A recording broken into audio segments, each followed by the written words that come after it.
With another week of peak hour load shedding, many are turning to alternative power like solar. The South African Photovoltaic Industry Association is a member-led organization formed with the purpose of delivering a solar PV-powered future for South Africa. And they have a new CEO at the helm. Renewables expert Rethabile Melamu will lead the association, and she joins me now. Dr. Rethabile, very good afternoon. Thanks so much for speaking to us. Firstly, congratulations on your 15 or so days in office. Now, talk to us about what appears to be movement in the energy sector, certainly as IPPs are registering. Yeah, good afternoon, Hugo, and good afternoon to your viewers. And thank you very much for inviting me. And thank you for those warm words of congratulations.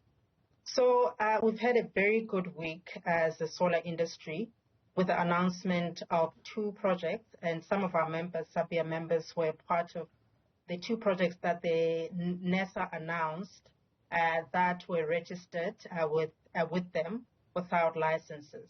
So we are seeing some movement. We're excited about it, and we are glad that we are beginning to see the expansion of the sector that we've been speaking about for the past 10 years since the establishment of the association. So the association itself has seen tremendous growth. We have about 500 members, and these members have begun to see growth in their businesses. And we owe this to some of the reforms that government has implemented in recent years, particularly the amendment to Schedule 2 of the Electricity Regulation Act that came to effect last year in August. But also the work that Operation Vulindlela is busy with in unlocking some of these opportunities that we have always known as the industry, the solar industry, but also the renewable industry, that they existed for a while. So really exciting, Hugo. I think I joined at the right time where there is a great momentum to deploy more of these renewables into the energy grid. So Noza has announced the registration of the first 200 megawatt projects. Do you have an idea of the number of applications that are waiting approval? I do understand that there are a number of our members that have applied for registration with Noza. I don't have the exact numbers, but we're estimating that this year, in the next year to 2, we'll be seeing approximately about 3 gigawatts of distributed generation coming on the grid. Right now, we are estimating that what is coming onto the grid is about 1 gig, and we see potential growth in that sector. So really exciting times. I think you may have heard that one of the mines in the south of Johannesburg is also announced that it will be completing its construction by the end of this financial year. I think the size of their project is about 50 megawatts, just to give viewers an indication of how big that project is. It's going to be about solar PV installed on an approximately 200 soccer stadium equivalent in terms of real estate and land that it will occupy.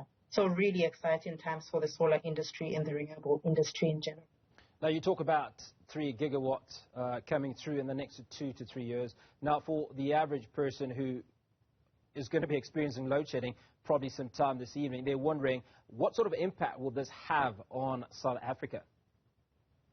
What it will do is it will alleviate a lot of pressure from Eskom.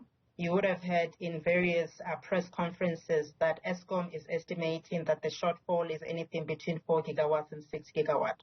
So putting about 3 gigawatts, both of the utility scale projects that should be signed off later this year, and the distributed generation will begin to chip off that 4 to 6 gigawatts that the country needs. But we also advocate that we need all sources of energy, wind, solar, and more in particular storage, so that we have electrons available when the sun is not shining. Now, you're familiar with public sector strategies, Doctor. Talk to us about South Africa's attitude towards this. Are we going in the right direction, certainly as far as strategy in this sector is concerned? I think we are increasingly going in the right direction. About 3 years ago, the Integrated Resource Plan, I think the second iteration, was adopted in 2019. And that maps out the country's plan up to 2030. We think it's a step in the right direction. We'd like to see more solar PV represented in that IRP. But I think government is open, and them amending Schedule 2 of the Regulation Act is a step in the right direction, because that opens up a whole lot of opportunities for solar PV and other renewable energy projects.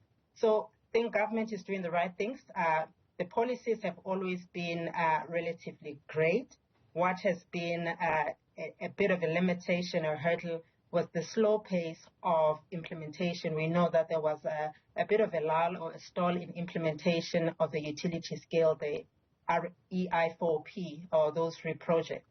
But in the past 5 years, we have seen the announcement of preferred bidders for IPP Window 5, and the announcement of the REAP Window 6, including the risk mitigation, which was announced a couple of years ago. So we're beginning to see some momentum.